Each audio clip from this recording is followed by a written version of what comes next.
এবার লতিফ সিদ্দিকীর গাড়িবহরে হামলা।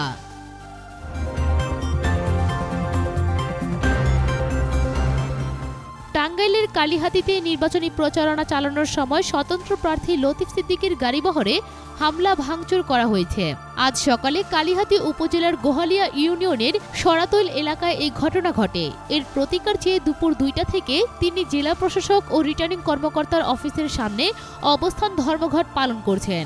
হামলার বিষয়ে লতিফ সিদ্দিকী বলেন, সকালে কালিহাতীর গোহালিয়া বাড়ি এলাকায় নির্বাচনী প্রচারণায় যাওয়ার সময় সেখানকার স্থানীয় আওয়ামী লীগের নেতাকর্মীরা বর্তমান সংসদ সদস্য হাসান ইমাম খানের ইন্ধনে তার গাড়িবহরে হামলা করে।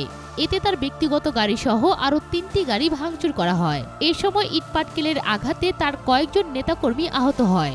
এ সময় তিনি আরও বলেন, যে পর্যন্ত নির্বাচনের সুষ্ঠু পরিবেশ তৈরি না হবে ততক্ষণ পর্যন্ত তিনি অবস্থান কর্মসূচি পালন করবেন।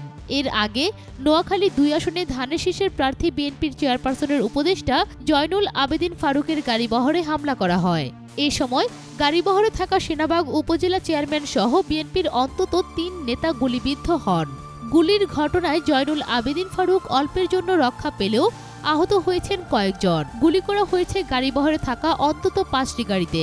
10 থেকে 12টি মোটরসাইকেল ভাঙচুর করা হয়েছে। উৎস bdjournal.com।